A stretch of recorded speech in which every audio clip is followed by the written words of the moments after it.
Hi friends, welcome back to Rangu channel. So ಇವತ್ತು ನಾನು ಕಡೂರಿಗೆ ಹೋಗೋದ್ರಿಂದ ಬೆಳಿಗ್ಗೆ ಎದ್ದು ಬೇಗ ಕೆಲಸ ಮುಗಿಸ್ಕೊತಾ ಇದ್ದೀನಿ. ಮಾರ್ನಿಂಗ್ ತಿಂಡಿಗೆ ಟೊಮೊಟೊ ಗೊಜ್ಜು ಅನ್ನ ಮಾಡೋಣ ಅಂದ್ಬಿಟ್ಟು ಅನ್ನಕ್ಕೆ ಇಟ್ಕೊತಾ ಇದ್ದೀನಿ. ಅದಾದಮೇಲೆ ಮಾರ್ನಿಂಗ್ ಹೆಲ್ದಿ ಜ್ಯೂಸ್ ಮಾಡ್ಕೊತಾ ಇಲ್ಲ ಇವತ್ತು. ಸೊ ಬಾದಾಮಿ ನೆನೆಸೋದು ಮರ್ತ್ಬಿಟ್ಟಿದೆ. ಸೊ ಹಾಗೆ ತೊಗೊತಾ ಇದ್ದೀನಿ. ಬಾದಾಮಿ, ಗೋಡಂಬಿ, ಖರ್ಜೂರ 2 ಮತ್ತು ಸ್ವಲ್ಪ ಕಡಲೆಕಾಯಿ ಬೀಜ ತೊಗೊತಾ ಇದ್ದೀನಿ. ಫೇಸ್ಗೆ ಹೆಸರುಕಾಳು ಪೌಡರ್ ಮಾಡ್ಕೊಂಡಿದ್ದೆ, ಅದು ಖಾಲಿ ಆಗಿಬಿಟ್ಟಿದೆ. ಸೊ ಮತ್ತೆ ಮಾಡ್ಕೊತಾ ಇದ್ದೀನಿ. ನಾನು ಅದಕ್ಕಂತೂ ಫಿದಾ ಆಗಿಬಿಟ್ಟಿದ್ದೀನಿ. ಸಿಕ್ಕಾಪಟ್ಟೆ ಚೆನ್ನಾಗಿ ರಿಸಲ್ಟ್ ಕೊಟ್ಟಿದೆ. ಫೇಸ್ಗಾಗ್ಬೋದು, ಬಾಡಿಗಾಗ್ಬೋದು, ಸ್ಕ್ರಬ್ ರೀತಿ ಸಿಕ್ಕಾಪಟ್ಟೆ ಗ್ಲೋ ಕೂಡ ಬರ್ತಾಯಿದೆ. ನಂಗೆ ತುಂಬ ಇಷ್ಟ ಆಗಿದೆ.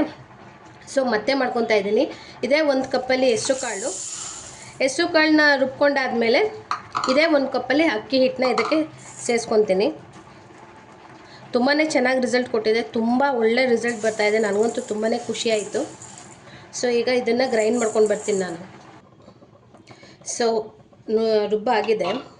ಆ್ಯಕ್ಚುಲಿ ಲಾಸ್ಟ್ ಟೈಮ್ಗಿಂತ ಈ ಸಾರಿ ಫುಲ್ಲು ಸ್ವಲ್ಪ ನುಣ್ಣಗಾಗಿದೆ. ಇದನ್ನು ಈಗ ಈ ಬೌಲ್ಗೆ ಹಾಕ್ಕೊತೀನಿ. ಇದು ಸ್ವಲ್ಪ ಬಿಸಿ ಇರುತ್ತೆ. ಕಂಟೈನರ್ಗೆ ಹಾಕ್ಕೊಳ್ಳೋಕ್ಕಿಂತ ಮುಂಚೆ ಇದನ್ನು ಸ್ವಲ್ಪ ತಣ್ಣಗಾಗಕ್ಕೆ ಬಿಡಬೇಕು. ಈಗ ಇದಕ್ಕೆ ಅಕ್ಕಿ ಹಿಟ್ಟು ಮಿಕ್ಸ್ ಮಾಡ್ಕೊತೀನಿ. ಈಗ ಹೆಸರು ಕಾಳು ಎಷ್ಟು ತೊಗೊಂಡಿದ್ದೀನೋ ಅಷ್ಟೇ ಅಕ್ಕಿ ಹಿಟ್ಟು ಮಿಕ್ಸ್ ಮಾಡ್ಕೊತಾ ಇದ್ದೀನಿ. ಇದಿಷ್ಟೇ ನಾನು ಯೂಸ್ ಮಾಡೋದು. ಸೊ ಒಂದು 15 ದಿವಸದಿಂದ ಯೂಸ್ ಮಾಡ್ತಾಯಿದ್ದೀನಿ. ತುಂಬಾ ಚೆನ್ನಾಗಿ ರಿಸಲ್ಟ್ ಕೊಟ್ಟಿದೆ ನನಗೆ. ಫಸ್ಟು ಯೂಸಲ್ಲೇ ನನಗೆ ಗೊತ್ತಾಗೋಯ್ತು ತುಂಬ ಚೆನ್ನಾಗಿದೆ ಇದು ಅಂತ. ಚೆನ್ನಾಗಿದೆ. ಸೊ ಮತ್ತೆ ಮಾಡ್ಕೊತಾ ಇದ್ದೀನಿ. ಯಾಕಂದರೆ ನಾನು ಊರಿಗೆ ಹೋಗ್ತಾ ಇದ್ದೀನಿ. ಊರಿಗೂ ಬೇಕು ನನಗೆ ಈ ಸ್ಕ್ರಬ್ಬು. ಅದಕ್ಕೋಸ್ಕರ ರೆಡಿ ಮಾಡಿಕೊಂಡು ಇಟ್ಕೊತಾ ಇದ್ದೀನಿ. ಇದು ಸ್ವಲ್ಪ ತಣ್ಣಗಾಗಬೇಕು. ಯಾಕಂದರೆ ಮಿಕ್ಸಿಲಿ ಗ್ರೈಂಡ್ ಮಾಡಿರೋದ್ರಿಂದ ಸ್ವಲ್ಪ ಬಿಸಿ ಇರುತ್ತೆ. ಇದು ಸ್ವಲ್ಪ ತಣ್ಣಗಾದ್ಮೇಲೆ ಬಾಕ್ಸ್ಗೆ ಹಾಕ್ಕೊತೀನಿ ನಾನು. ಸೊ ಈಗ ಇದು ಫುಲ್ಲು ನೀಟಾಗಿ ತಣ್ಣಗಾಗಿದೆ, ಏನು ಬಿಸಿ ಇಲ್ಲ. ಈ ಬಾಕ್ಸಲ್ಲಿ ನಾನು ಸ್ಟೋರ್ ಮಾಡಿ ಇಟ್ಕೊತಾ ಇದ್ದೀನಿ. ಈಗ ನಾನು ಚಿಕ್ಕಮಂಗ್ಳೂರಿಗೆ ಹೋಗ್ತಾ ಇದ್ದೀನಲ್ಲ, ಇದರಲ್ಲೇ ತೊಗೊಂಡೋಗೋದು. ಸೊ ಇದಕ್ಕೆ ಇಟ್ಕೊಂಡ್ಬಿಟ್ಟು ಮಿಕ್ಕಿದ್ದನ್ನ ನಾನು ಮನೆಗೆ ಬಂದಮೇಲೆ ಯೂಸ್ ಮಾಡೋಕ್ಕೆ ಇಟ್ಕೊತೀನಿ. ಇದು ಫುಲ್ಲು ಸ್ಟೋರ್ ಮಾಡಿ ಇಟ್ಕೊತೀನಿ ನಾನು. ಸೊ ಫೈನಲಿ ಪೌಡರ್ನ ಸ್ಟೋರೇಜ್ ಮಾಡ್ಕೊಂಡಿದ್ದೀನಿ. ಒಂದ್ಸರಿ ಟ್ರೈ ಮಾಡಿ ನೋಡಿ, ಸೂಪರಾಗಿದೆ ಮಾತ್ರ. ಸಿಕ್ಕಾಪಟ್ಟೆ ಒಳ್ಳೆ ರಿಸಲ್ಟ್ ಕೊಟ್ಟಿದೆ. ಟ್ರೈ ಮಾಡಿ ನೋಡಿದ್ರೆ ಮಾತ್ರ ಗೊತ್ತಾಗೋದು. ಆಲ್ರೆಡಿ ನಾವು ಒಂದರಲ್ಲಿ ಮಾಡಿದ್ದೀನಿ, ವಿಡಿಯೋ ತೋರಿಸಿದ್ದೀನಿ ನಿಮಗೆ. ಚೆನ್ನಾಗಿದೆ. ಸೊ ಅದಕ್ಕೆ ಮತ್ತೆ ಮಾಡ್ಕೊತಾ ಇದ್ದೀನಿ. ಮತ್ತೆ ಮಾಡ್ಕೊತಾನೆ ಇರ್ತೀನಿ. ಇದು ನನ್ನ ಪರ್ಸ್ನಲ್ ಫೇವ್ರೇಟ್ ಆಗಿಬಿಟ್ಟಿದೆ ಇದು. ಸೊ ಟೊಮೊಟೊ ಗೊಜ್ಜು ಮಾಡೋಕ್ಕೆ ಫಸ್ಟು ಬಾಣಲಿಗೆ ಎಣ್ಣೆ ಹಾಕ್ಕೊತಾ ಇದ್ದೀನಿ. ಎಣ್ಣೆ ಕಾದ್ಮೇಲೆ ಸ್ವಲ್ಪ ಸಾಸಿವೆ ಆದಮೇಲೆ ಸ್ವಲ್ಪ ಜೀರಿಗೆ, 1 ಟೇಬಲ್ ಸ್ಪೂನ್ ಕಡಲೆಬೇಳೆ, ಸ್ವಲ್ಪ ಕರಿಬೇವು ಹಾಕ್ಕೊತಾ ಇದ್ದೀನಿ, ಹಸಿಮೆಣಸಿಕಾಯಿ. ಈಗ 1-2 ಈರುಳ್ಳಿ ಹಾಕ್ಕೊತಾ ಇದ್ದೀನಿ. ಈರುಳ್ಳಿ ಹಾಕ್ಕೊಂಡು ಚೆನ್ನಾಗಿ ಫ್ರೈ ಮಾಡ್ಕೋಬೇಕು. ಈಗ ಟೊಮೊಟೊ ಹಾಕ್ಕೊತಾ ಇದ್ದೀನಿ.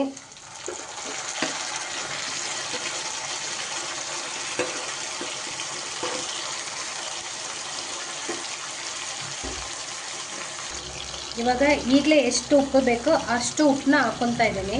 ಉಪ್ಪು ಹಾಕ್ಬಿಟ್ರೆ ಈಗ ನೀಟಾಗಿ ಮಿಕ್ಸ್ ಆಗುತ್ತೆ, ಒಂದು ಬೇಗ ಬೇಯುತ್ತೆ ಅಂತ. ಈಗ ಸ್ವಲ್ಪ ಕಾಯಿ ತುರಿ ಹಾಕ್ಕೊತಾ ಇದ್ದೀನಿ. ಕಾಯಿ ತುರಿ ಆದಮೇಲೆ ಸ್ವಲ್ಪ ಕೊತ್ತಂಬರಿ ಹಾಕ್ಕೊಂಡಿದ್ದ ತಕ್ಷಣ ಈಗ ಗೊಜ್ಜು ರೆಡಿಯಾಗಿದೆ, ಟೊಮೊಟೊ ಗೊಜ್ಜು. ಸೊ ಈಗ ಕಲಿಸ್ಕೊಂಡ್ಬಿಟ್ರೆ tomato rice ready. So tomato chitranna ಅಥವಾ ಟೊಮೊಟೊ ರೈಸ್ ಆಯ್ತು. ಈಗ ತಿನ್ನಬೇಕೀಗ ಅಷ್ಟೇ. ಸೊ ಊರಿಗೆ ಹೋಗೋಕ್ಕೆ ಈಗ ಬಟ್ಟೆ ಎಲ್ಲ ಪ್ಯಾಕಿಂಗ್ ಮಾಡ್ಕೊತಾ ಇದ್ದೀನಿ. ಇಲ್ಲೆಲ್ಲ ಪ್ಯಾಕಿಂಗ್ ರೆಡಿ ಆಗ್ತಾಯಿದೆ ನೋಡಿ. ಇದು ನಮ್ಮದು ಪೌಡರು, ಇದರಲ್ಲೆಲ್ಲ ಇಯರಿಂಗ್ಸ್ ಇದೆ. ಸೊ ಎಲ್ಲ ಜೋಡಿಸ್ಕೊತಾ ಇದ್ದೀನಿ. ಇದು ಬಂದು ಫೇಸ್ ವಾಶು, ಇದೆಲ್ಲ ಕ್ರೀಮ್ಸು, ಕ್ಲಿಪ್ಸು,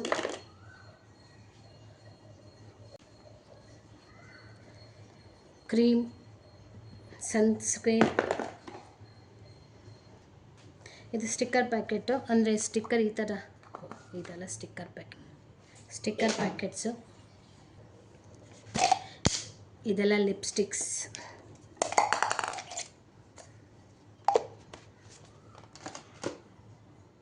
ಫೈನಲಿ ಬ್ಯಾಗ್ ರೆಡಿಯಾಗಿದೆ. ಸೊ ಎಲ್ಲ ರೆಡಿ ಮಾಡಿಕೊಂಡು ಬ್ಯಾಗೆಲ್ಲ ಪ್ಯಾಕ್ ಆದಮೇಲೆ ತಿಂಡಿ ಎಲ್ಲ ತಿಂದ್ಕೊಂಡು ನಾನು ರೆಡಿ ಆಗ್ತಾಯಿದ್ದೀನಿ. ಆ್ಯಕ್ಚುಲಿ ನಾವು 3 o'clock ಟ್ರೈನ್ಗೆ ಹೊರಡಬೇಕು ಅಂತ ಪ್ಲ್ಯಾನ್ ಆಗಿದ್ದಿದ್ದು. ಲೇಟ್ ಆಗಿಬಿಡ್ತು. ನಾವು 3ಗೆ ಅಂದರೆ 2:15 ಅಷ್ಟರಲ್ಲಿ ರೈಲ್ವೆ ಸ್ಟೇಷನಲ್ಲಿ ಇರಬೇಕಾಗಿತ್ತು. ಇಲ್ಲೇ ತುಂಬ ಲೇಟ್ ಆಗಿಬಿಟ್ಟಿತ್ತು. ನಾವು ಇನ್ನೇನು 10 ನಿಮಿಷ ಇದೆ ಅನ್ನೋ ಹಾಗೆ ಟ್ರೈನ್ಗೆ ಹೋಗಿದ್ದು. ಸೊ ಇವತ್ತು ನಾನು ಚಿಕ್ಕಮಂಗ್ಳೂರು ಡಿಸ್ಟ್ರಿಕ್ಟ್ ಕಡೂರಿಗೆ ಬರ್ತಾ ಇರೋದು, ಅಂದರೆ ನಮ್ಮ ಅತ್ತೆ ಮನೆಗೆ. ನಾವು ಬ್ಯಾಂಗ್ಳೂರಲ್ಲಿ ಇರೋದ್ರಿಂದ ಅತ್ತೆ ಮನೆಗೆ ಬರ್ತಾ ಇರ್ತೀವಿ ಈಗ ಇಯರ್ಲಿ ಒನ್ಸು. ತುಷಾರ್ಗೆ ಎಕ್ಸಾಮ್ ಇರೋದ್ರಿಂದ ಬರೋಕ್ಕೆ ಆಗಿರಲಿಲ್ಲ, ಒಂದು 2-3 ಸರಿ ಆದರೂ ಬರ್ತಾ ಇದ್ವಿ, ಬಟ್ ಬರೋಕ್ಕೆ ಆಗಿರಲಿಲ್ಲ. ಈಗ ಬರ್ತಾ ಇದ್ದೀವಿ. ಫಸ್ಟು ನಾವು 1 ಗಂಟೆ ಟ್ರೈನ್ಗೆ ಹೊರಡಬೇಕು ಅಂತ ಪ್ಲ್ಯಾನ್ ಹಾಕ್ಕೊಂಡ್ವಿ, ಬಟ್ ಅದು ಆಗಲಿಲ್ಲ, ಅಡ್ಜಸ್ಟ್ ಆಗಲಿಲ್ಲ ಆ ಟೈಮ್ಗೆ. ಅದಾದಮೇಲೆ 3ಗೆ ಅಂತ ಪ್ಲ್ಯಾನ್ ಹಾಕ್ಕೊಂಡ್ವಿ. ಯಾಕಂದರೆ ಸಮ್ಮರ್ ಆಗಿರೋದ್ರಿಂದ 1 ಓ ಕ್ಲಾಕ್ ಅಂದರೆ ಸಿಕ್ಕಾಪಟ್ಟೆ ಬಿಸಿಲಿರುತ್ತೆ, ಹೋಗೋಕ್ಕಾಗಲ್ಲ ಅಂದ್ಬಿಟ್ಟು 3ಗೆ ಅಂತ ಪ್ಲ್ಯಾನ್ ಹಾಕ್ಕೊಂಡ್ವಿ. 3 ಓ ಕ್ಲಾಕ್ ಅಂದ್ರೂ ನಾವು ಮನೇನ 2 ಓ ಕ್ಲಾಕ್ಗೆ ಬಿಟ್ಟಿದ್ದಲ್ವ, ಆವಾಗಲೂ ಕೂಡ ಬಿಸಿಲೇ. ಆ ಬಿಸಿಲಲ್ಲಿ ಸಿಕ್ಕಾಪಟ್ಟೆ ಫಾಸ್ಟಾಗಿ ನಡೆಯೋಕ್ಕಂತೂ ಆಗಲ್ಲ, ಹೋಗ್ತಾ ಇದ್ವಿ. ಮೆಟ್ರೋಯಿಂದ ಆರಾಮಾಗಿ ಬಂದ್ಬಿಡ್ಬೋದು, ಏನು ತೊಂದರೆ ಇಲ್ಲ. ಅಲ್ಲಿಂದ ಸ್ವಲ್ಪ ದೂರ ಮಾತ್ರ ನಡಿಬೇಕು ರೈಲ್ವೆ ಸ್ಟೇಷನ್ಗೆ, ಬೇರೆ ಏನೂ ಪ್ರಾಬ್ಲಮ್ ಇರಲಿಲ್ಲ. ಸೊ ಅಂತೂ ಇಂತೂ ಇನ್ನೇನು ಟ್ರೈನ್ ಹೊರಡುತ್ತೆ ಅನ್ನುವಾಗ 10 ನಿಮಿಷ ಇರೋಂಗೆ ಟ್ರೈನ್ ಕೂಡ ಹತ್ತಿದ್ವಿ. ಹೋಗ್ತಾ ಹೋಗ್ತಾ 1 ಅವರ್ ಸ್ವಲ್ಪ ಬಿಸಿಲಿತ್ತು, ಅದಾದಮೇಲೆ ಕೂಡ ತಂಪಾಯಿತು, ಏನೂ ಪ್ರಾಬ್ಲಮ್ ಇರಲಿಲ್ಲ. ಜರ್ನಿ ಮಾತ್ರ ತುಂಬಾ ಚೆನ್ನಾಗೋಯಿತು. ಹೋಗ್ತಾ ಹೋಗ್ತಾ ಅಲ್ಲಿ ನಮ್ಮ ಪಕ್ಕದಲ್ಲಿ ಒಂದು ಹುಡುಗಿ ಕ್ಷೀರ ಅಂತ ಪರಿಚಯ ಆದಳು. ತುಂಬ ಕ್ಯೂಟು, ಎಷ್ಟು ಮಾತಾಡ್ತಾಳೆ ಅಂದರೆ ನಾನ್ ಸ್ಟಾಪು. ನನಗೆ ಡ್ರಾಯಿಂಗ್ ಮಾಡಿದ್ದೀನಿ ನೋಡಿ ಆಂಟಿ, ನನಗೆ ಹೆಸರು ಅವಳದು ಪೆಟ್ ನೇಮ್ ಬಂದು ಲಡ್ಡು ಅಂತೆ. ಸೊ ಅವರನ್ನು ಬೂಬು ಅಂತೆ. ಇದೇ ರೀತಿ ಜರ್ನಿ ಮುಗಿಯೋವರೆಗೂ, ಅಂದರೆ ತಿಪ್ಟೂರ್ವರೆಗೂ ಅವಳು ಬಂದಳು ನನ್ನ ಜೊತೆ. ಸಿಕ್ಕಾಪಟ್ಟೆ ಎಂಜಾಯ್ ಮಾಡಿದೆ ಅವಳ ಜೊತೆ. ಪ್ರತಿಯೊಬ್ಬರು ಟ್ರೈನಲ್ಲಿರೋರೆಲ್ಲ ಬರೀ ಅವಳನ್ನ ನೋಡೋರೆ, ಸಿಕ್ಕಾಪಟ್ಟೆ ಮಾತಾಡ್ತಾಯಿದ್ಲು, ನನ್ನ ಪಕ್ಕ ಕೂತಿದ್ಲು. ನನಗಂತೂ ತುಂಬಾ ಖುಷಿ ಆಯಿತು. ನನಗೆ ಫಸ್ಟ್ ಆಫ್ ಆಲ್ ಹೆಣ್ಮಕ್ಳು ಅಂದ್ರೇ ಭಾರಿ ಖುಷಿ, ಅದರಲ್ಲೂ ಅವಳು ಕೂತಿದ್ದಂತೂ ತುಂಬಾ ಖುಷಿ ಆಯಿತು. ಒಳ್ಳೆ ಟೈಮ್ ಪಾಸ್ ಆಯಿತು. ಅದು ಟೈಮ್ ಪಾಸ್ ಆಯ್ತಾ ಕಡೂರು ಬಂತು. ಕಡೂರಲ್ಲಿ ಇಳ್ಕೊಂಡು ಮನೆಗೆ ಕೂಡ ಬಂದ್ವಿ. ಮನೆಗೆ ಬಂದಮೇಲೆ ಫ್ರೆಶ್ ಅಪ್ ಆಗೋಣ ಅಂದ್ಬಿಟ್ಟು ಫಸ್ಟು ಡ್ರೆಸ್ ಚೇಂಜ್ ಮಾಡಿಕೊಂಡು ಮುಖ ಎಲ್ಲ ತೊಳ್ಕೊಳ್ಳೋಣ ಅಂದ್ಬಿಟ್ಟು ಫಸ್ಟು ನಾನು ಮಾಡೋದು ಇಯರಿಂಗ್ಸ್ ಎಲ್ಲ ಬಿಚ್ಚಿಡೋದು. ನಾನು ಮನೆಯಲ್ಲಿದ್ದರೆ ಇಯರಿಂಗ್ಸ್ ಹಾಕಲ್ಲ, ಅದು ನನ್ನ ಅಭ್ಯಾಸ ಆಗಿಬಿಟ್ಟಿದೆ. ಸೊ ಇಯರಿಂಗ್ಸ್ ಎಲ್ಲ ಬಿಚ್ಚಿಟ್ಟು ಅದಾದಮೇಲೆ ಫ್ರೆಶ್ ಅಪ್ ಆಗ್ತೀನಿ. ನನಗೆ ಕಿವಿಯಲ್ಲಿ ಜಾಸ್ತಿ ಹೊತ್ತು ಇಯರಿಂಗ್ಸ್ ಇರೋಕ್ಕೆ ನನಗೆ ಇಷ್ಟ ಆಗಲ್ಲ. ಸೊ ಎಲ್ಲ ಆಯಿತು, ಫ್ರೆಶ್ ಅಪ್ ಆದೆ. ಹೊರಗಡೆ ನೋಡಿ ಎಷ್ಟು ಕತ್ಲೆ ಇದೆ ಅಂದರೆ ಸಿಕ್ಕಾಪಟ್ಟೆ ಕತ್ಲಿದೆ. ಅದು ಮನೆ ಬಾಗಿಲು. ನಾನಿಲ್ಲಿ ಆರಾಮಾಗಿ ಕೂತ್ಕೊಂಡು ಸಿಕ್ಕಾಪಟ್ಟೆ ತಣ್ಣ ಗಾಳಿ ಬೀಸ್ತಾ ಇದೆ.